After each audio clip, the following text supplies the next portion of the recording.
खुलुमबाय बयनिसिमबो नोंथांमोननि थाखाय माखासे खौरांफोर लानानै फैलायबाय आरो चेनेलाव गोदानब्ला अन्नानै चेनेलखौ साबस्क्राइब खालामनानै लादो बेल आइकनखौ इलाव होनानै ला जाहाथे नोंथांनाव सिगां नटिफिकेसन सहैग्रोयो।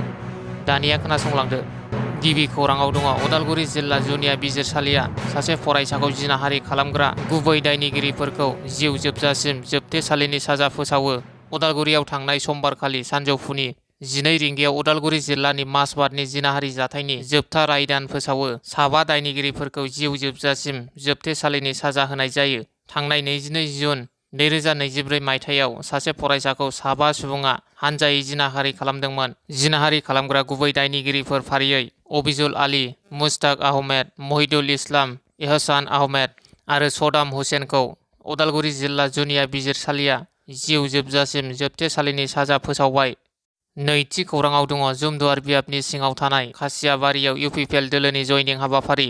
बिटिसि बिसायख'थिनि समा खाथियाव सौफैनाय लोगो लोगोनो मोनसे दोलोखौ नागारनानै गुबुन मोनसे दोलोआव हाबनाय ओंखारनाय हाबाफारिया सोलिगासिनो।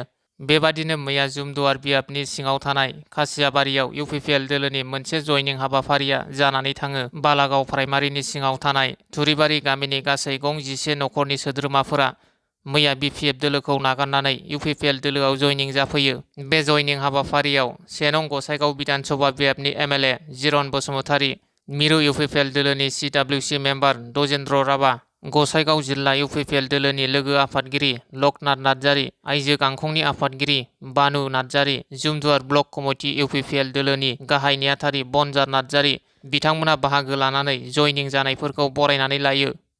थामथि खौराङाव दङ बिपिएफनि 6थि 3 बोसोरारि जुथुमाया नैथि सानाव बेंटलनि जांख्रिखां फोथाराव फुंनिफ्राय दोलोनि फिरफिला बिरहोनानै आरो बिनि उनाव मुंख्लंफोरनो बिबार बावनाय हाबाफारिजों जागायो।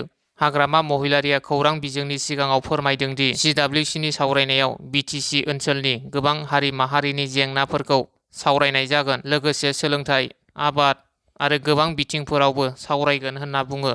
फारसेथिं बिटिसिनि बारग' डेपुटि चिफ खाम्फा बरगयारीखौ हाबाफारियाव नुजाफैयैखौ खौरांगिरिफोरा सोंथि खालामनायाव लोमजादों जानो हागौ, बेखायनो हाबाफारियाव फैयाखै होननाबो फोरमायबावदों। ब्रैथि खौराङाव दङ मैयानिफ्राय क'क्राझारनि साइ स्टेडियामाव बड'लेण्ड स्पर्ट्स मिट 3.0 गेलेमु बादायलायनाया जागायबाय। बड'लेण्ड स्पर्ट्स मिट 3.0 गेलेमु बादायलायनायखौ बेखेवनानै होयो बिटिआरनि सिइएम प्रमद बर' बिथाङा। बिथांजों लोगोसे बेखेवनायाव बाहागो लायो बिटिआरनि गेलेमु बिफाननि इएम दावबायसा बर' बिथाङाबो। 5थि खौराङाव दङ देबोरगाव ब्लक इउपिपिएलनि बानजायनायाव बिटिआर सरकारनि हेफाजाबजों लाइमोनफोरखौ गेलेनाय बिथिङाव जौगाखांहोनो थाखाय गोबां क्लाबफोरनो बुलुर आरो क्रिकेटनि मुवाफोर राननानै होदों। बे हाबाफारियावनो बाहागो लादों देबोरगाव ब्लकनि आफादगिरि बिजित बसुमतारी, बिथांजों लोगोसे क'क्राझार जिल्ला इउपिपिएल लाइमोन गांखंनि आफादगिरि जनिल कुमार ब्रह्मआ, आरो बिथाङा खौरांनि गेजेरजों फोरमायना होबावदों दि गोबाव समनिफ्रायनो बिटिआर सरकारा गेलेनाय बिथिंखौबो जौगानांगौनि थाखाय हाबा मावदों होननानै। 6थि खौराङाव दङ रायमना माहारियारि पार्कआव बेरायनो फैग्रा दावबायारिफोरनि थाखाय मोनसे गोजोनथाव खौरां। रायमना माहारियारि पार्कआव बेरायनो फैग्रा दावबायारिफोरनि सुबिदाखौ नोजोर लाखिनानै मैया रायमना माहारियारि पार्कआव थांग्रा लामा सेरावनो पिंकु नार्जारी मुंनि सासे लाइमोना गोदानै फिनजिलिन मुंनि गंसे रिजर्ट खुलिदों।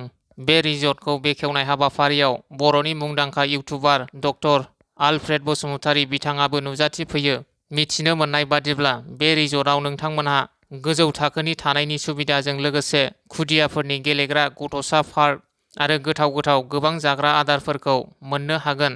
बे रिजर्टआव नोंथांमोनहा थाफैनो गोसो जादोंब्ला आरो गोबां बाथ्रा मिथिनो गोसो जादोंब्ला 600111337111 आरो गुबुन मोनसेबाव 9707409009 मबाइल नाम्बारनि गेजेरजों जगाजग खालामनो हागोन।